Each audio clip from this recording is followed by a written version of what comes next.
my dear listeners. Welcome to the We Stories. Today I prepared three interesting stories for you. The first one is horror.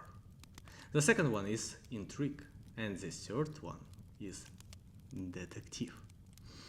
My English is not perfect yet, but I want to share interesting stories with you, bring your emotion and become better with you. So take your place, take your food, and let me tell you a new story.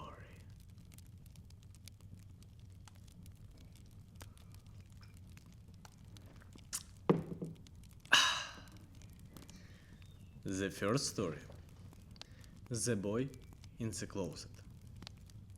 Horror. Every night, my 6 years old daughter said good night to someone in the closet. At first, I thought it was just imagination. Kids invent imaginary friends all the time. So I didn't pay much attention. We had moved into the house only 3 weeks earlier. It was old, very old. But it was cheap, and after the divorce, cheap was exactly what I needed. My daughter Emma seemed to love it. She called it the castle. The first time I noticed something strange was on a Tuesday night. I was tucking Emma into bed. I kissed her forehead, turned off the light, and started walking towards the door. Then I heard her whisper, "Good night, Tommy." I stopped, then smiled. Imaginary friend. Nothing unusual. The next night she said it again. And the night after that, every single night. Always the same word. "Good night, Tommy." One evening I finally asked her, "Who is Tommy?" Emma looked surprised, like the answer was obvious. Then she pointed at the closet and said, "The boy who lives there." A cold feeling went through my body. But I forced myself to laugh. "There's nobody in the closet." Emma forward, then quietly said, "Tommy says adults can never see him." That night, for the first time, I checked the closet myself. Nothing. Just clothes, boxes, dust, and darkness. I almost felt stupid for checking. Sorry. I almost felt stupid for checking. Then I closed the door and heard a whisper behind me. Very quiet, almost impossible to hear. But I heard it. It said, "Good night." The next morning I convinced myself it was nothing. Old house, strange noises, tired mind. There had to be an explanation. But 3 days later, Emma said something she couldn't possibly knew. We were eating breakfast. Then she suddenly looked at me and asked, Why did Grandpa hide money under the garage floor?" I nearly dropped my coffee. Because it was true. 20 years ago my father hid cash there. Nobody knew. Not even my ex-wife. I slowly asked, "Who told you that?" Emma shrugged. "Tommy." That night I couldn't sleep. I sat in the living room, searching the history of the house for hours. Then I found an older newspaper article. My heart stopped. The headline said, A local boy disappeared without a trace. His name was Tommy Walker, age 6. The same age Emma said his was. According to the article, Tommy vanished inside this house 21 years ago. His parents searching everywhere. Police searched everywhere. But they never found him. Nobody. No answer. Nothing. The next evening I asked Emma another question. Tommy, what does he look like? Emma smiled. He wears blue pajamas. He has freckles. And he says he's cold. I felt sick. Because the newspaper article included a photograph and Tommy was wearing blue pajamas. That night, around 2 in the morning, I heard Emma talking. I quietly walked towards her room. The door was slightly opened. I looked inside. Emma was sitting upright in bed, looking directly at the closet, listening, like someone was speaking to her. Then she nodded and quietly said, "Okay." Then she slowly pointed towards the closet and said, "Tommy wants you to open it." Before I could answer, the closet door began to open by itself. The closet door slowly opened. I couldn't move, couldn't breathe, couldn't think. I just stood there, watching, waiting. The door opened completely, and inside there was nothing, just darkness. The same clothes, the same boxes, nothing unusual. I felt relief for about 2 seconds. Then Emma quietly said, "He's behind you." I spun around. Nobody. The room was empty. The next morning I made a decision. I was done being scared. I wanted answers. Real answers. So I called the previous owner of this house. An old man answered. The moment I mentioned Tommy, he went silent. Finally, he said, "You should leave that house." I asked why. Another long silence.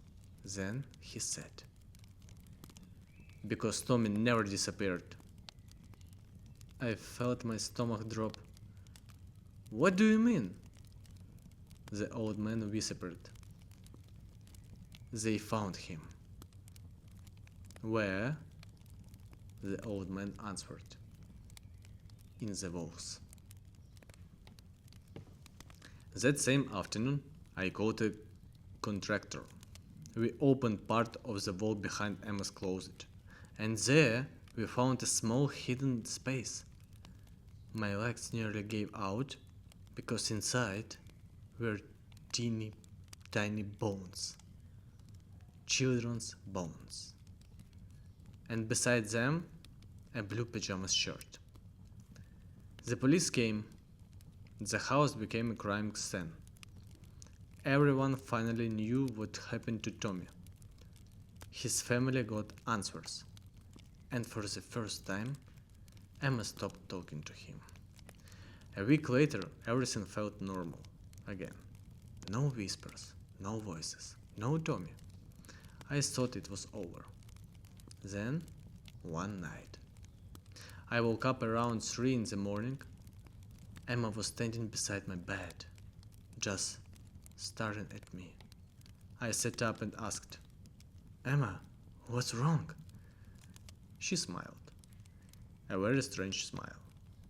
Then quietly said, "Tommy says thank you." I exhaled. Finally over.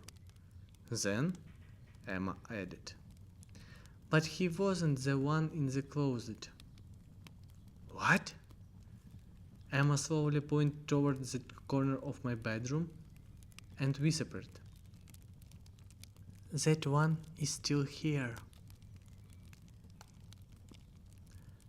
Oh, yeah. So, my lovely guys, please write comments about this story in the comment. And we started to go to the next story.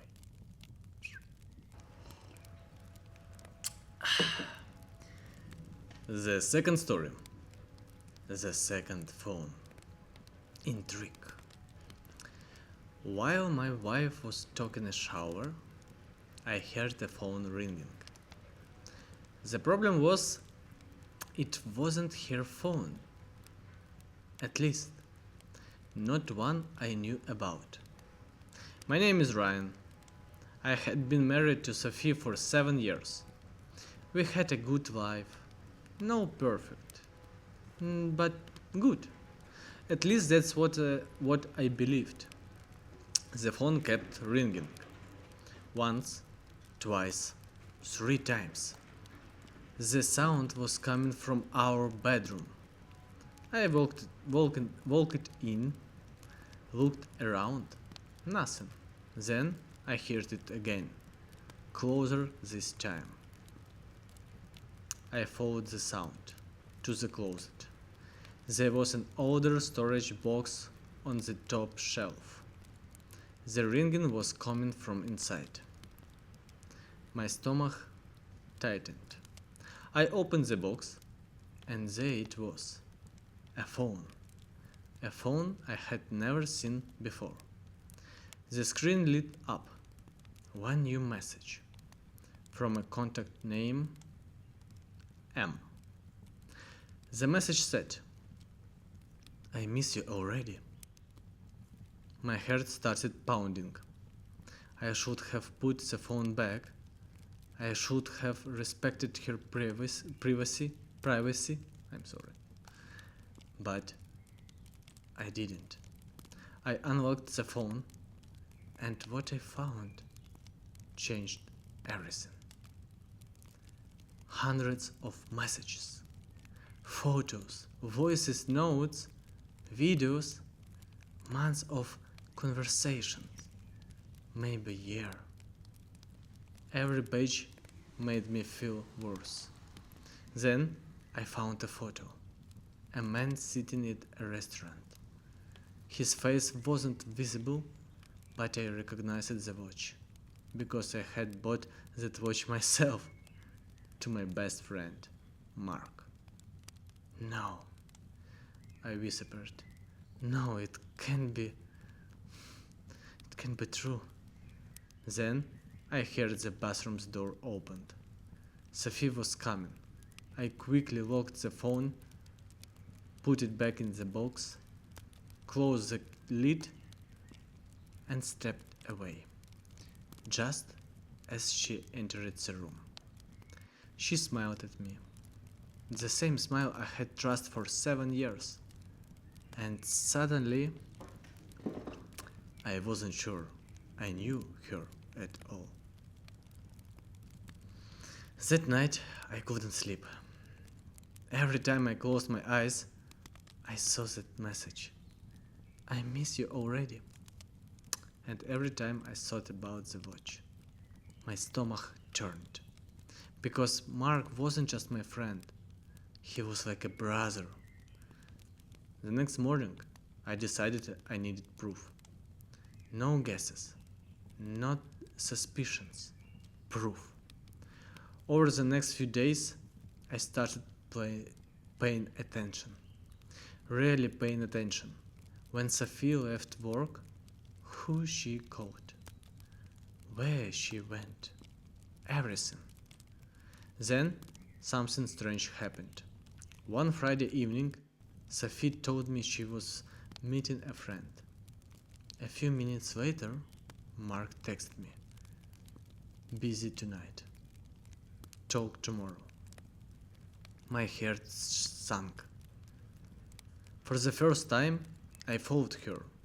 I hated myself for doing it, but I did it anyway. She drove across town, then parked near a small restaurant. I watched from my call. I watched from my car. I'm sorry. 5 minutes passed, 10, then another car arrived, and my entire world stopped. Entire world stopped because Mark stepped out. I couldn't breathe. They hugged, not like friends, not casually, the kind of hug people give when they miss each other. Then they walked inside together. I thought that for nearly an hour, staring at the restaurant, trying to convince myself there was another explanation. There wasn't. Then I remembered something. A date. A date I had seen in the hidden phone. One of the oldest messages. I hadn't paid attention at first, but now I did. The message was 4 years old. 4 years old. That means wasn't new. Not 6 months ago. Not 1 year ago. 4 years. Maybe longer. I sat alone in my car, watching the restaurant door, and for the first time, I realized something worse than the affair. It wasn't a mistake. It was a second life. A life they had built behind my back. For years. I didn't confront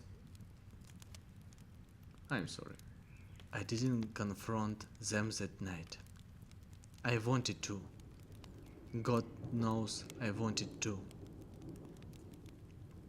But I needed answers first. Real answers. The next morning, I went back to the hidden phone. I started reading everything, every message, every photo, every voice note, and with every minute, it got worse. Then I found the oldest conversation. It was almost 5 years old. 5 years. We had been married for 7. My hands started shaking because it meant they started only 2 years after our wedding. That evening, I drove to Mark's house. No plan, no speech, just anger and pain.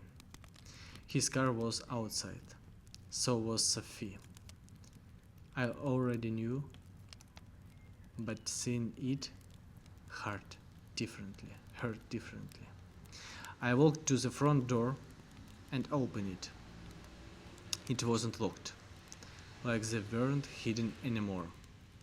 I stopped inside, and there they were, sitting together on the couch, laughing, happy. The room went silent. Mark stood up first. His face turned white. Sophie didn't say a word. Finally, I asked, "How long?" Nobody answered. So I asked again, "How long?" Mark looked down, then quietly said, "Almost 5 years." 5 years!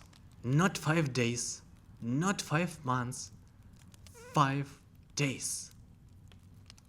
I looked at Sophie, waiting for her to deny it. She didn't. Instead, she quietly said, "I never wanted to hurt you." I laughed. A horrible laugh. Because sometimes people say the stupidest things. Then Sophie looked me in the eyes and said, "I stopped loving you years ago." That hurt more than everything else. That hurt more than everything else. Because deep down, I already knew. I just didn't want to admit it. I left without another word. Neither of them followed me.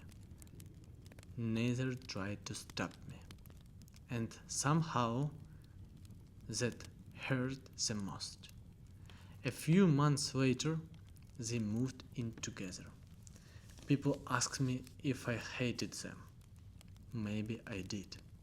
For a while. But eventually, I realized something. The affair wasn't the worst part. The lies weren't the worst part. The worst part was discovering that the life I thought I had been gone for years, and I was the last person to notice. Yeah, this one is bad story. What do you think about this story?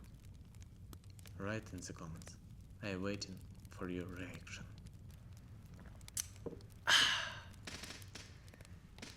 The third story, The Locked Room. Detective.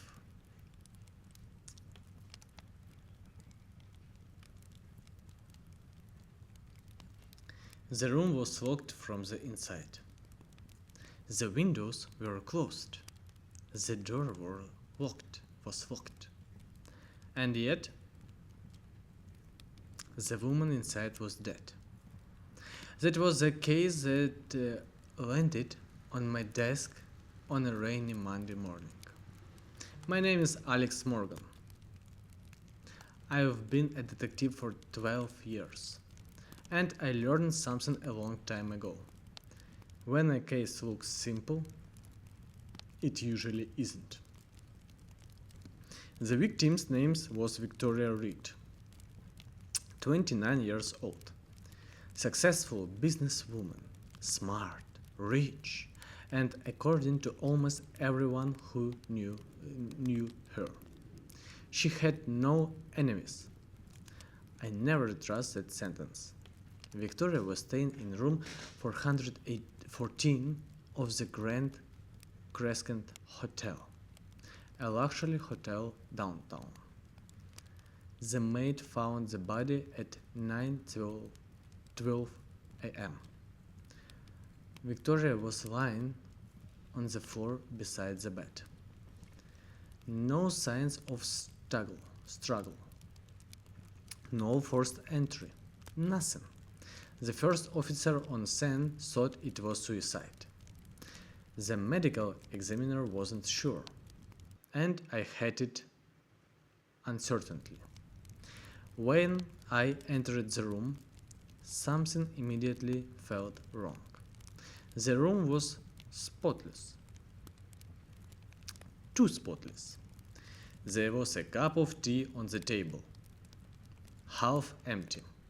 There was also a notebook, open, and the last page, one sentence was written. I think someone wants to me died.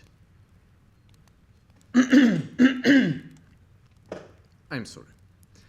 I think someone wants me died. I think someone wants me dead. Now, I was interested. Very interested. Because people planning suicide don't usually write that. I started with the hotel cameras. The footage showed Victoria entering her room at 7 p.m. Alone. No one entered after that. No one left. Nothing unusual. Or so it seemed. I'm sorry. Because 1 hour before she went upstairs, Victoria met someone in the hotel cafe. A woman. Someone she knew well. Someone she trusted. Her name was Rachel Brooks, Victoria's best friend. And according to the cameras, she was the last person to see Victoria alive. The moment I heard that, I knew this case wasn't about a locked room. It was about trust. The next morning, I sat across from Rachel Brooks, Victoria's best friend. She looked exhausted. Red eyes, shaking hands, the perfect picture of grief. Or grilled. Rachel told me they met for tea around 7 o'clock. They talked for about an hour. Then Victoria went upstairs. Was she worried about anything? I asked. Rachel hesitated, then nodded. She thought someone was following her. Interesting. Very interesting. Next, I spoke to Victoria's ex-boyfriends, Daniel Hart. The breakup had been ugly, very ugly. According to witnesses, they had argued 2 weeks before her death. Daniel admitted it, but he had an alibi. Strong one. He wasn't at company event. Surrounded by dozens of people. Not impossible, but unlikely. Then came the business partner, Michael Stone. The company had financial problem. Serious problem. If Victoria exported certain documents, Michael could lose everything. Money, reputation, freedom. Now I had 3 suspects and 3 motives. I'm sorry. That afternoon, the toxicology report arrived. I opened it and immediately sat up straighter. Victoria's hadn't died naturally. Victoria's hadn't died naturally. I'm sorry. A rare poison was found in her system. Colorless. I'm sorry. Colorless. Odorless. Almost impossible to notice. But one line caught my attention. The poison didn't work immediately. It needed time. Several hours, and suddenly the locked room wasn't a mystery anymore. The killer didn't need to be inside the room. The killer only needed to meet Victoria earlier. I looked again at the crime scene photos. The cup of tea, half empty. The last thing Victoria's drank before going upstairs. And according to hotel records, only one person shared that tea with her. Rachel Brooks, Victoria's best friend. I asked Rachel Brooks to come back to the station. She arrived an hour later, calm, confident, almost too confident. We sat across from each other. The interview room was silent. Rachel folded her arms and waited. I placed a photograph on the table. The cup of tea. Rachel looked at it, then looked at me and smiled. Is it all? She asked. I shook my head. No. Then I placed the toxicology report beside it. The smile disappeared. Just for a second. But I saw it. The poison took 4 to 6 hours to work. Rachel said nothing. You were the last person to shake a drink with Victoria. Still nothing. Then I leaned forward and asked, how long were you jealous of her? Rachel blinked. Once, twice. Then she laughed. A cold laugh. Jealous? She repeated, and then suddenly stood up. You have no idea. And just like that, she made a mistake, because I had never said Victoria's tea was poisoned. Not once. Only the killer could know that. Rachel realized it immediately. Her face went pale. But it was too late. Much too late. For several seconds, she started at the table. Then quietly said, do you know what it's like?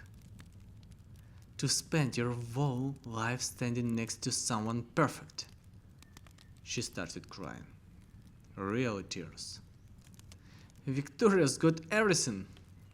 The promotions, the money, the attention, the life, and everyone loved her.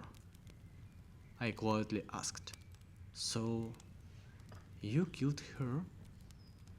Rachel closed her eyes and whispered, I just wanted her life to stop being better than mine. That was her confession. 2 hours later, Rachel Brooks was arrested for murder. The newspapers called it the locked room mystery. But they were wrong, because the room was never the mystery. The mystery was trust. Victoria locked the door that night because she thought she was safe. But the danger had already entered hours earlier. I'm sorry. Disguised as a friend. And that's the thing about betrayal. Sometimes the person who destroys you is the same person you trust the most. So, what do you think about this story? About this detective? I am waiting for your comment, for your reaction in the comments now. So, thank you, my dear listeners, for spending this time with me. If you like the story, please like, subscribe, and I'm waiting for you tomorrow, because tomorrow you hear a new interesting stories. Thank you and have a good day. See you again soon, my dear listeners.